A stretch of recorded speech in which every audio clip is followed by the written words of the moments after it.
The broadcast is now starting. All attendees are in listen-only mode. Good afternoon, everyone. This is Gert Lindhout speaking of Möbius. I welcome you all on this nice webinar on the Lundbeck Lean Transformation. As for the agenda, first I want to introduce Möbius in 2 minutes. Then I'm going to shortly introduce Christian, after which he will present the Lean journey. And in the last 10 to 15 minutes, we will be answering questions you will be sending us during the presentation. So maybe first of all, for those who don't know Möbius yet, Möbius is an international consulting firm with its main footprint throughout Europe. We are 150 people, consultants, working throughout different sectors. Our main objective is to help clients at strategic moments. So the moment we know what the big direction is we want to go, how to translate that into every fiber of the organization, we see that as our aim.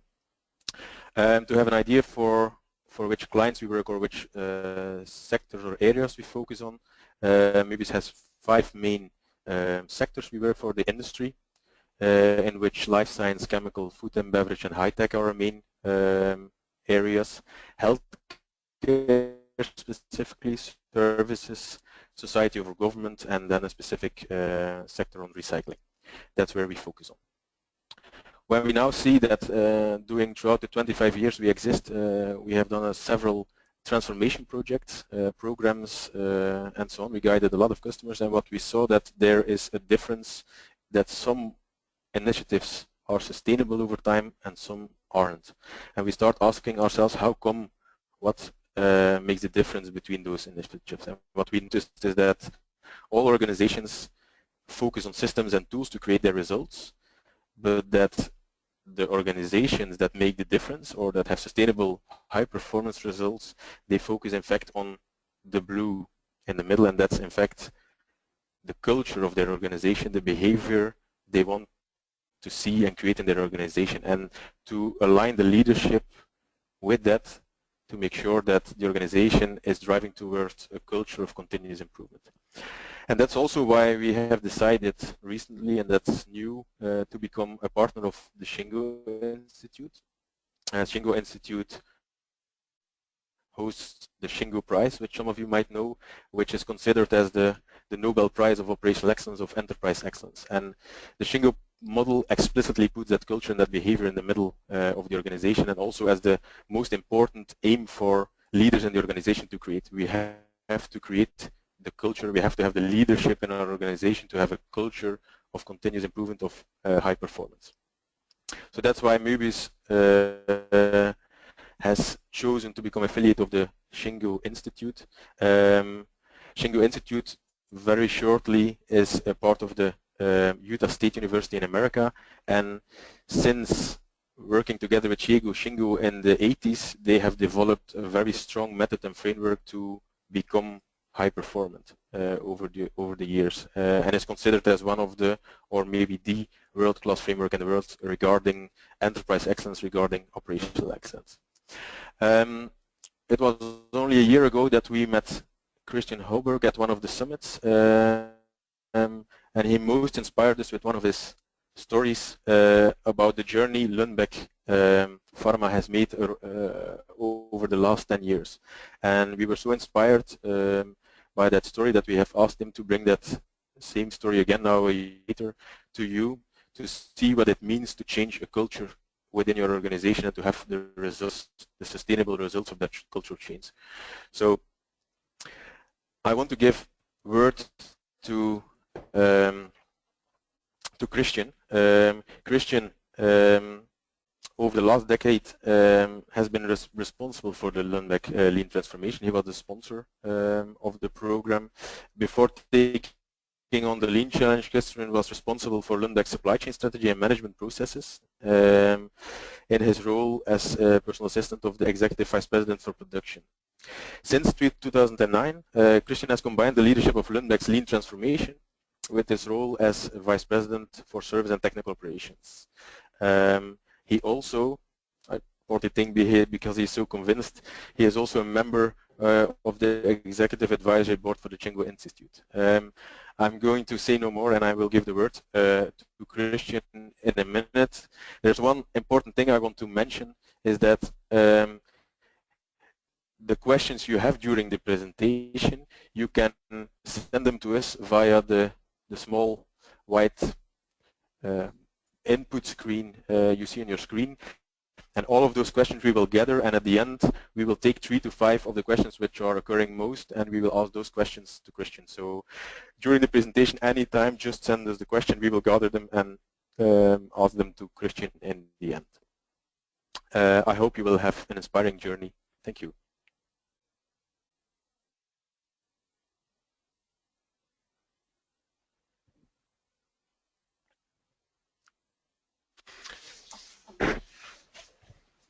Okay, thank you, Gert. I hope the sound check is okay here. We can hear you, Christian. And that you can see my screen. But first of all, thank you for joining this little webinar. Hopefully, I will entertain you while we go along here. And I'll end the presentation by just telling you a bit about the company I represent, and then very fast go into a discussion of our lean journey and the 10 years we've been working with lean, and also how we've been inspired by the Shingo model throughout this process of reaching for something unique in terms of people engagement and cultural transformation. And I believe our story is very strong on the cultural part. So hopefully you can see that, and we'll focus in on that during the presentation. So very short about Lundbeck. It's a small pharmaceutical company, at least compared to the big ones. We're about 5,000 people. We have a history of 100 years, and we're focused on working with the severe diseases that are connected to the brain. So typically we work with Alzheimer's, depression, schizophrenia, and Parkinson, and try to develop new drugs. Will definitely do a difference for these people suffering from these very severe diseases. There's at any given time about 400 million people on Earth that are affected by diseases in the brain. So it's definitely something worth doing something about, and we try to reach for that every day. So here you have some of the numbers: 350 million people suffering from depression, 21 million suffering from schizophrenia, and just to tell you that schizophrenia is the #1 cause for suicides in the western part of the world. So, but I won't go too much into details on the Lundbeck journey, because this story you can actually hear regardless of whether you're in pharmaceuticals or any other business. Some of the elements we have done here are universal and can be copied to other companies easily. This is just a very high-level overview of our supply chain. We have the chemical part where the active pharmaceutical substance is made. That will be transformed into pharmaceutical bulk production, that are actually making the tablets, and all of this will be wrapped and packaged into to finished goods. And this is basically how a normal pharmaceutical supply chain looks like. We have 4 sites in Europe, and all of these sites have worked very heavily with the lean transformation over the years. The supply chain covers about 1,000 people, and that's basically what you need to know about the context of which this journey have been implemented in. So let's focus in on the lean transformation and why we have used so many resources and so much time on this over the years. And why lean? Well, basically we use lean to help us create the best supply chain in the pharmaceutical industry. That has been a target that we put up many years ago, back in 2005, we figured, well, we need to go to work anyway, so why not go there to win? So this has been our objective, to create the best supply chain, because this is the best way we can support the Lundbeck mission of creating new innovative drugs for people suffering from the severe diseases. So over on the right-hand side of the screen, you see some average number of the pharmaceutical industry. Cost of sales in this industry is typically around 25%, and the R&D percentage is about 16%.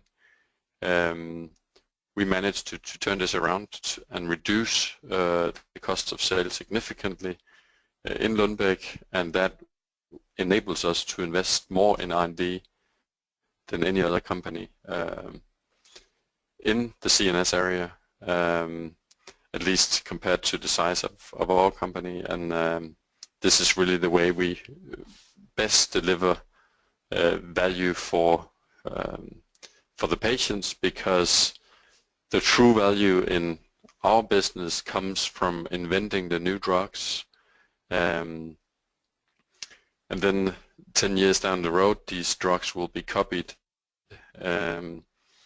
by generic companies, and during that 10 years, of course, we need to secure enough money so we can invest new futuristic drugs that can actually make an even better difference for patients suffering from these diseases.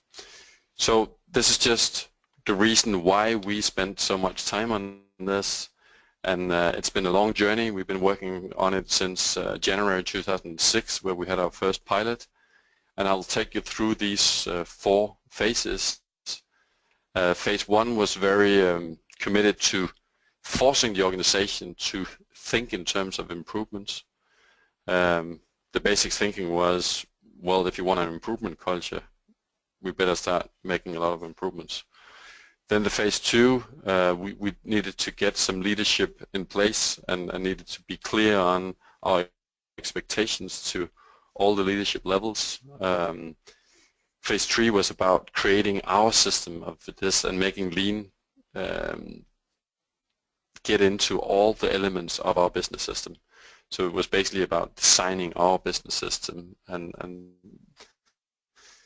making it ours instead of just using some tools and techniques from the lean toolbox.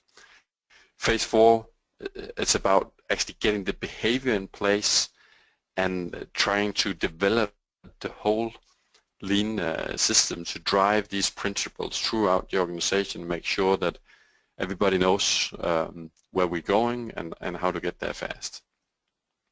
So let's look at phase number 1, create improvements. You're probably going to be familiar with most of this, because this is basically the tool and techniques phase that we had. Our problem was back in 5 that we had a lot of broken processes and basically no improvements going on. If we needed to change, well, we would make new strategy plans in the top management group, and basically nothing would ever happen on the shop floor. So we needed to come up with some elements that could change this. And what we did was that we kind of invented what we call a lean event machine, or rapid improvement events machine. And basically here what we did on the sites were that we mapped all the processes up and then made a plan.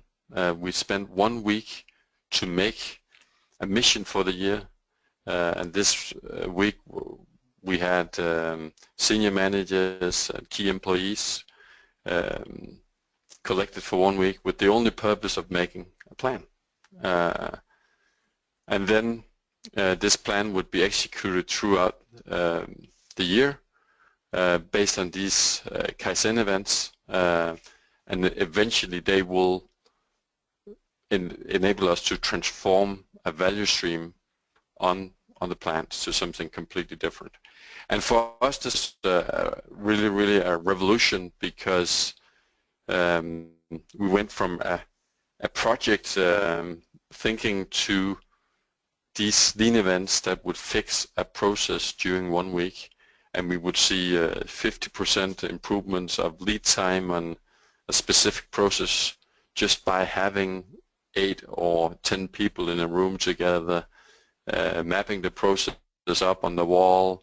That would be the work of day 1. Day 2 would be about, okay, if we think very, very deeply about this, how can we transform this process during the next couple of days? And then Wednesday and Thursday would be implementation, Friday would be celebration, and Monday the new process would be in operations. For us, this was something new, completely new, and we were so surprised of the revolutions you can actually make by taking people off their normal work and putting them in a room together, fixing the problem, understanding the process, and making the revolutions. And our thinking was, we need to run many of these lean events every year to make sure that we engaged everyone and that we made a lot of improvements. So we would set a rule that the number of people on a site, let's say we were 400 on one site, we would slash this by 10, and then we would have the number of lean events we would need to run every year. So this would be 40 lean events, and with an average of 10 people on each lean event, we would basically have the ability to involve everyone in making these improvements. So very, very strong, and this picture here is just an overview of one of the first lean events we did, where we actually saved €500,000 during 5 days of work, having 8 people to change and optimize the changeover time of a packaging line. The picture here is a packaging line from above, and by making simple standards for how to do this and standardizing the best, we could do it 40% faster, and that would enable us to produce more internally than we did at this point in time. So imagine how many processes you can fix if you run 70 or 90 lean events a year across your business. Another thing we did in this phase was that we established some lean support and academy support to make sure that we could run these lean events. We would need to educate people in how to plan for a lean event and how to execute it and how to follow it up, so we would sustain the processes. So we would have a lean ambassador program to do that. And another thing we did was training all our employees in why are lean important? What is the link between lean and our ambition of creating the best supply chain in the industry? Giving this kind of understanding of the background for it was very important. We didn't need to teach so many tools, because the tools, people would learn the tools by doing lean on the lean events. So the tool training was actually integrated into the lean events. I hope some of this makes sense. I won't spend that much time in this phase. Just say that that we managed to create a strong link between training and learning by doing.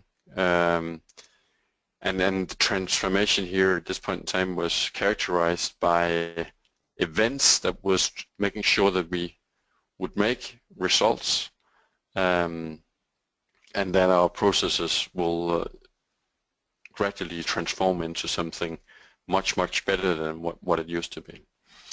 The weaknesses here at this point in time was that we still had an old culture, and we didn't succeed to get the middle management involved in this. We were just running a lot of events. We hadn't told the middle managers what are their role in this. And then evidence on this was that we did a employee satisfaction survey back in late 2007, and the result of this just completely blew our minds, because it turned out that only 30% of the middle managers was actually motivated for working with lean. And at this point in time, we in the top management group are like, whoa, we're gonna make a cultural revolution and so forth. So there was a mismatch between our ambition and the ability to actually work with lean on the management level. So we definitely needed to fix that, and that was kind of what kicked us into phase 2, what we call the lean leadership phase, where we would try to create a new culture and create management motivation at all levels.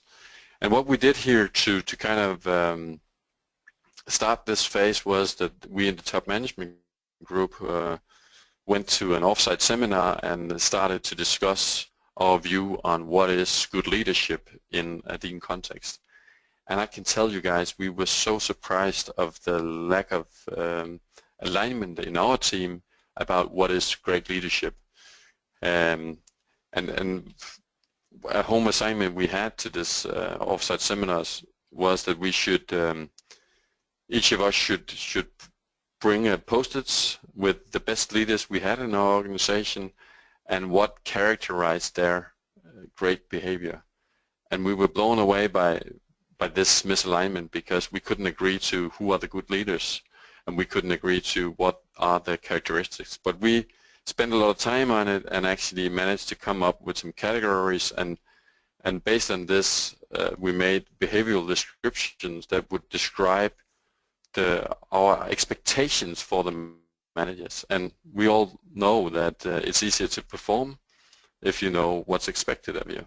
So this was really something that was key in terms of having a model where we could actually explain to people what are the leadership that we need to have across the organization. And then we designed this leadership program that would develop this kind of behavior across the organization. So we made the leadership model. That's actually what you see over here on the right-hand side. And then we designed a program with 12 days of training during 2008 for all our managers. All the 120 managers we had at that point in time would go through this program together as an organization. And this is one of the key elements as well. We did this together. It wasn't like 10% of the organization went to a course and they came back to an organization that was still doing it the old way. All of us went to module 1 almost at the same time, and we came back to an organization that was discussing all the very exciting stuff that we learned on the modules and doing some home assignments before we would go to the next module 3 months later. So this was very efficient in terms of making this a joint journey that we were on, all of us, with a leadership role. And just give you a peek into what we were discussing in this program, we have a little model here that describes what kind of leadership we would like to have in Lundbeck in terms of driving lean throughout the organization. And here I might use some of the archetypes of leadership to tell you what it wasn't. And it's not about being a bureaucratic leader, follow the rules kind of guy. This could be the typical French or German guys. I'm just making fun. I hope that's okay for you guys. This would be the task manager, the typical American leadership style. This is what you need to do, and when you're done, you come back to me, and I'll give you the new orders. This the group facilitator stuff was very popular in Denmark and Sweden in the 90s.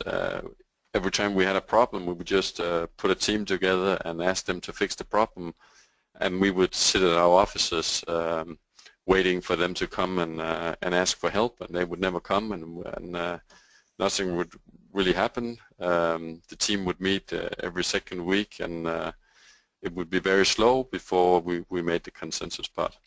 So the leadership style we would like to have is more like the creator of a learning organization, people that have the guts to say, this is our goal, we will be very aspirational, and I'll coach you as we go along. I'm sure we can make a joint effort as a team to go there. And this kind of leadership really requires a lot of insight to the processes and the ability to develop people. So at this point in time, we had a saying that first we develop people and then we make drugs, because the best kind of quality you can actually make is to have the right people in there that are continuously optimizing the processes to make sure you have the quality and the results that you need. And it's and this kind of circle here, the red circle, indicates that, well, you need a bit of the task manager, you need a bit of the bureaucracy and at least the discipline here, and you need the ability to facilitate groups, of course. So that was just to give you an idea of what we were discussing with the managers on this very, very exciting leadership development program that we did. We actually, this is a picture of how our culture used to be before this training program. We had a lot of lack of trust. We had a blame culture. We were very good at 5 times who when things went wrong, and we were very silo oriented. But we managed actually to put trust in with this program and say, well, we need to be able to talk openly about our problems. When we have a problem or lose a batch worth €500,000, well, it's okay to be annoyed, but you can only be it for like 2 seconds. Then you need to go into, okay, guys, what can we learn from this? How can we make sure it will never happen again? Where in the process did it go wrong, and so forth? This kind of thinking, instead of say, you fucked up, it should never happen again. So try to go into the construction part of doing it, and then over time people would talk very openly about their problems. So this kind of leadership style is very important, that you blame the process and never blame the people. So we managed to kind of build this new culture with this training program, and late in this phase where we focused a lot on leadership development, that was the first time we saw the Shingo Prize, and we needed something that could help us look for the next improvements and our potential in another way. And we found this quote that the Shingo Prize was the Nobel Prize of manufacturing, and that sounded very inspiring for us. And we basically needed something that could help us see where we were. So we felt like a lion. If you look at this picture here, we felt we were not very humble at this point in time. We just we had a lot of results, and we just went through this leadership development program, and so we really needed to see reality. And we used the Shingo model to look to our organizations through the lenses of the Shingo model to see the potential and to really feel, okay, how long have we come down the path of creating a culture where everyone takes responsibility for creating the best supply chain, and everyone engaged themselves, not only use their hands, but engage with their heart and their head in terms of really making an even better organization from day to day. And the Shingo model was brilliant for us. So we actually trained all of the managers that was on the leadership program in 2008 and 9. We trained them in understanding the Shingo model so they could assess the organization according to this. And it was a very powerful way to kind of know the truth about the culture. Okay, how far are we with this people engagement that we so desperately wanted at this point in time? So, but it also tells us a lot about how we could improve the new insight we got from the Shingo model when we looked throughout the organization, and then we really had a lack of alignment, and that was definitely something we could do about the employee involvement. So this is the weaknesses that I'm alluding to now. When we were in 2009, and we really need to fix that. And that was what kind of shuttled us into phase 3 that we started around 2010.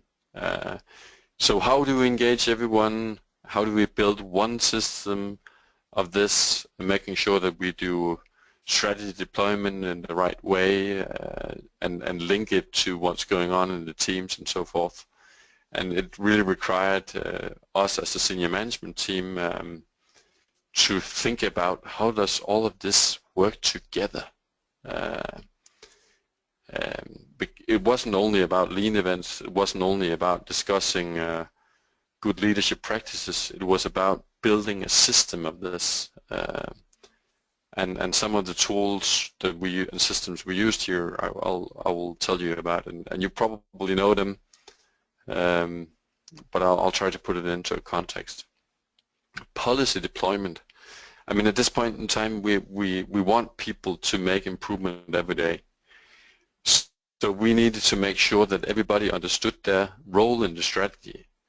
So we needed to do strategy deployment in a more detailed manner than we did back in the days. We really needed to make sure that people understood their individual role, the team role, and the department, and how all of this would fit together in the system. So we have a system for doing that based on Excel now, and then we make sure that all of these goal deployment schemes are distributed across the organization and followed up on a very systemic basic throughout the year. The board meeting system, you probably have that in place in your organization as well. But at this point in time, we needed to, we had a lot of boards, that wasn't a problem, but we needed to make sure that it was connected, and that when the teams would meet in the morning, they would have a team meeting, and that team meeting would result in the middle managers meeting and discussing the key problems. Then the senior managers would meet to, and this kind of escalation through up the organization was very important in terms of making sure that people were on the top of the right problems all the time, and making sure that these problems was solved and eliminated once and for all. And this board meeting system is still running across the organization, and we meet in the senior management team on a weekly basis to discuss the key problems that we have, so everybody knows what's the priorities, and it really helps us to be on top of our performance, but also help us to continuously identify the problems that we need to solve in order to become better. And the last we'll mention here is improvement boards. All the teams across the organization have improvement boards, and use 15 to 30 minutes every week to discuss how can we become better, what are the ideas that we have for this week, and how can we implement them in the time to come. And across supply operations, we implement about 15 to 20 improvements every year per employee, and with 1,000 employees, these 15 to 20,000 improvements might be big, might be small things. They really change the business during a year and make it a better business. So this kind of structure around improvements is very important in terms of making sure that people are on their toes and are reflecting on the things they do and share it. And sharing is basically a big part of this. You can meet people that say, why should we use so much time to discuss improvements? Shouldn't we just go out and do improvements? We do improvements every day anyway. Why should we use time to administrate it? But it's very important that you share these discussions and you discuss, is this a good idea, is this a bad idea, how can we have we followed this improvement to the end and made sure it's in the back, and so forth. a structured process around that at all levels are very, very, very important in my view. So another thing we did was that we switched the focus from the leaders to the teams, making sure that the teams was trained in the Kaizen system or the improvement system they would need to have in place in all teams, including standard work, improvement of standard work, improvement boards, and so forth, making sure that they were owning the tools and not only doing this because their leaders were telling them to do this. And so what we did in 11 was we trained all teams in understanding the business system, and then they would have an assignment during the year to actually implement this in their teams, and we would recognize the best teams across the organization and giving them a prize for the year. And I can tell you, when we did this recognition in my organization, I had 26 teams at this point in time, and I was so amazed of the fact that all teams stepped up and really, really made a serious effort about this. None of them fell through.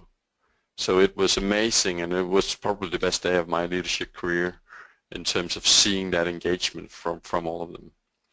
So we actually managed to get people to take the change to them, not just being ready for change, but being driver of change or driver of improvements. So they were becoming proactive, all of our employees throughout the organization. And now you should imagine we're back in 11, and we're actually starting to see some very, very nice results with the work we do on Lean. We had the best reliability across the industry. We measure that on fill rate, our ability to deliver to a customer order. We measure it on our ability to have a high quality level. And I can tell you, I don't know how many of you are from pharma, but we have 3 sites that had none deviations at the latest FDA inspection, and this is quite unique. Cost reduction, we managed to take a lot of cost out. So at this point in time, we are comfortable that we are doing a great job, and we actually apply for a Shingo recognition to kind of figure out, okay, how far have we come in terms of excellence. And in the beginning of 12, we then win the Shingo Silver Medallion as the first company in Europe and the first pharmaceutical company globally. And of course that this was something that our people was very proud of and really, really made was a clear sign to everyone in Lundbeck that we had made something unique. But the other good things about this was that we got a lot of input from the assessment to kind of, okay, what is the next things of our journey we need to focus on? And that's one of the things I like the most about the Shingo model, is that you can actually learn so much of it, regardless of where you are in your Lean program. In the beginning, you'll learn a lot about the systems and how to put this into a system. Later, you can actually look at the principles and say, okay, we can really get people to understand these principles, and then our culture of Lean transformation would be improved. So there's so much power in the model on all kind of elements. But what we learned from our assessment, I can tell you that when you apply for the Shingo Prize, you'll need to fill in a report, and you need to show that you have world-class results. And if you can prove that, you might be recognized with a Shingo site visit. And then our Shingo site visit was 5 experts joining us from the US. They spent 3 days at our sites, talking to a lot of people, talking to a lot of leaders, and then assessing, okay, how far is this company from excellence? And that's where they came up with the Shingo Silver Medallion for us. But they also supply you with a big report on, okay, what are your weaknesses and what are your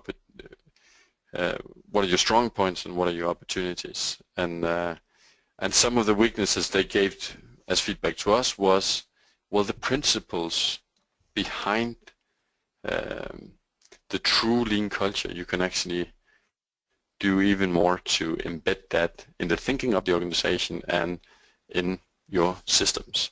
So this is what actually enabled us to start discussing the principles of operational excellence and how can we really get this into the behavior of the organization and making it into a true lean culture at all levels. So how do we create this world-class culture? And here we really were challenged by the Shingo model and this transformation diamond, if you like, where you try to optimize the whole by thinking in terms of, okay, the guiding principles that we run our business according to is here. Well, that requires us to have some systems that are really driving these principles into the organization. These systems would probably use some tools, and the tools will eventually create the results. And altogether, this is the culture, which is the joint behavior of the organization.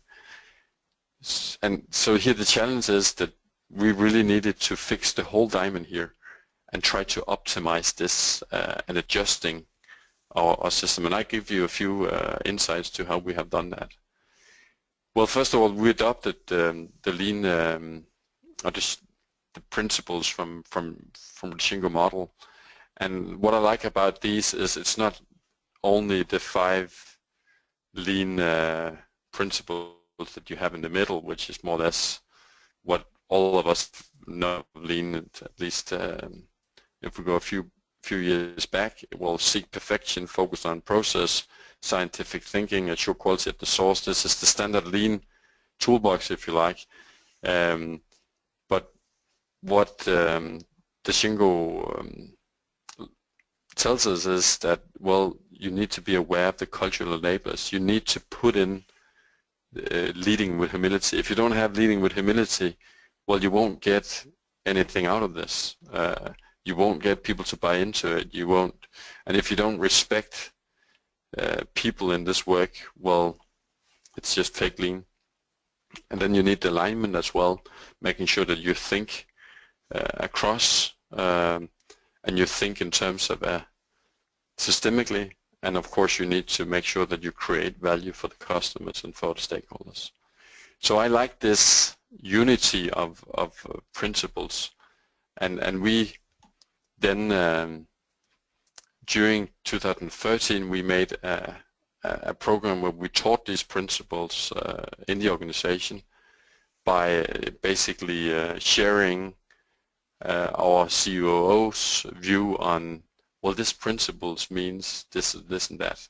So each month he would broadcast a new film on a specific principle, and then we would attach actions to this in the organization by making improvements related to the principle. I hope this makes sense, but the thinking here was only by doing things we can learn things. So we needed to attach actions to the principles in terms of getting it under the skin of the organization.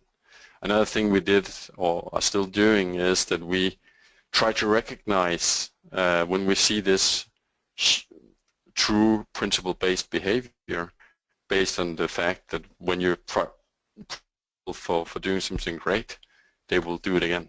At least that's how it works with my wife at home. When she praises me for something eventually that I've done well, of course I'll do it again. So another thing we did was integrating the principles into our one-pager strategy, so we could actually explain to people, well, this is the priorities that we have. This is the vision and mission and values of Lundbeck. This is how we support it. We need to create the best supply chain in the pharma industry. these are the success factors that we have in control on our control boards every single day, every single hour. These are the must-win battles we need to deliver on in terms of making sure that Lundbeck are successful with its strategy. And this is how we do it. This is how we operate. Well, we own the future by creating constancy of purpose. We think systemically. We create value for the customer. We work together based on respect for every individual, leading with humility, and better for less. It's all about optimizing the processes, making sure we take out waste. So this is how we explained our strategy, and we really became better at that in terms of attaching the behavioral part of it during 2013, 14, 15. Another thing we've done a lot of, we used a lot of time on is actually helping the managers, imagine this is a manager, but helping the manager to kind of optimize this diamond, to help him to get the right leadership behavior in there in terms of driving the right results and making sure that the systems actually support the use of the tools in the right way, so we would get the results out of the organization. And we saw some amazing results with this after working with Lean for 8 years. We actually had a program where we would go in and adjust the leadership behavior a bit in a system, and it would create a 30% improvement of the output in that area. So very, very nice work in terms of helping people to just adjust the leadership behavior slightly, and then we would see significant results coming out of this. I'll go to the next slide here, and that has really been something we've been struggling with in the latest years, to make sure that we keep having aspirational thinking into our policy deployment.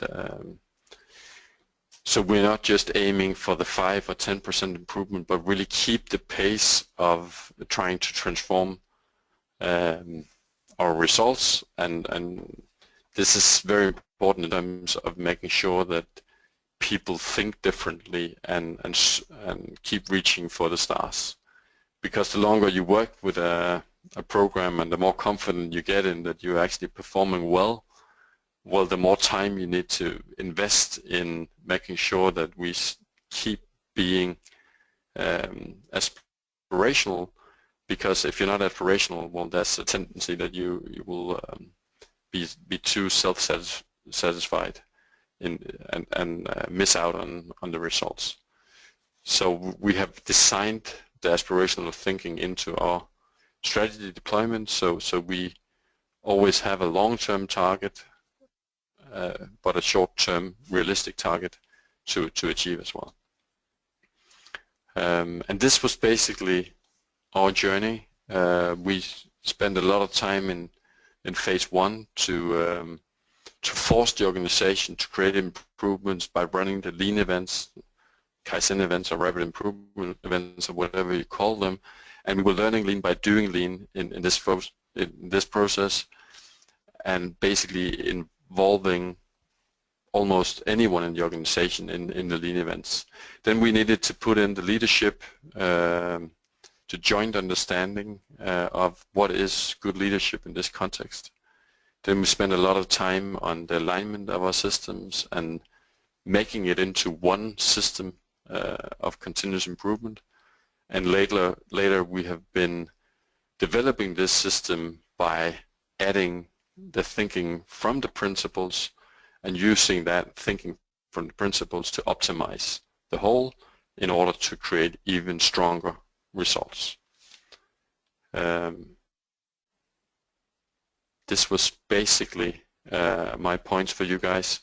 Today we have 3 of the 4 sites in Europe have actually received a Shingo recognition. Our Italian site received one last year, and similar to what we saw in Denmark, they were very, very motivated by this to get a recognition of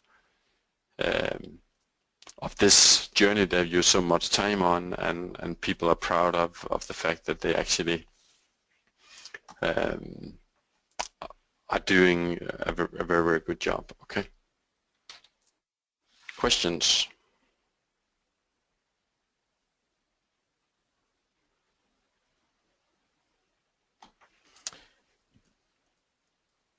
Hello everyone.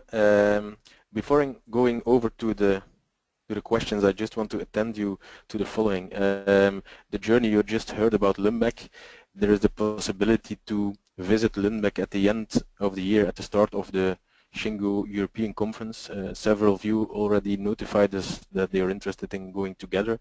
So you see a link there where you can subscribe if you're interested.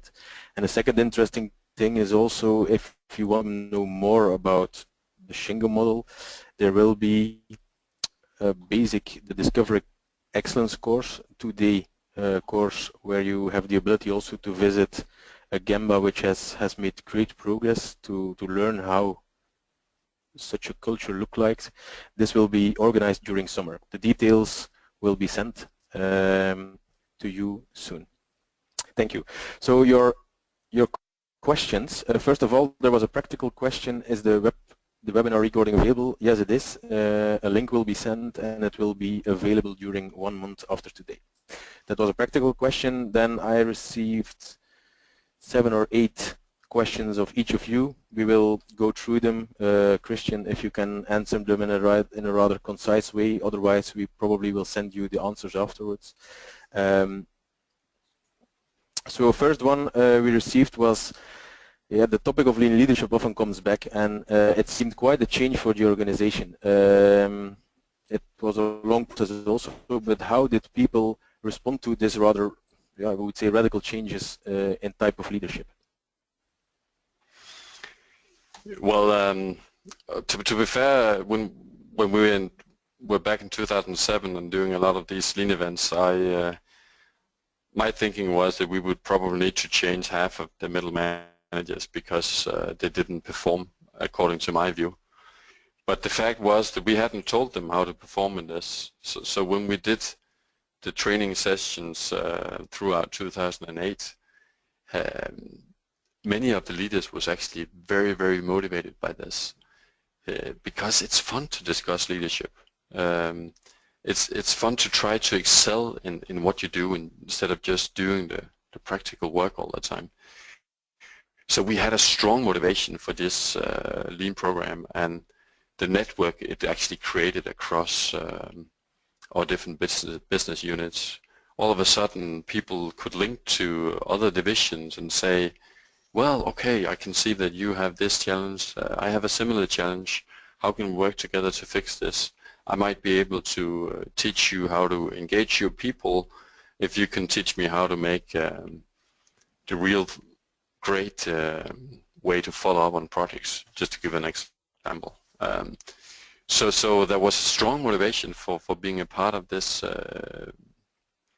lean leadership program, and it also had a very positive effect on the employee motivation because we actually got better leaders quite fast. So we could see it in the employee satisfaction survey the year after that the motivation has improved significantly.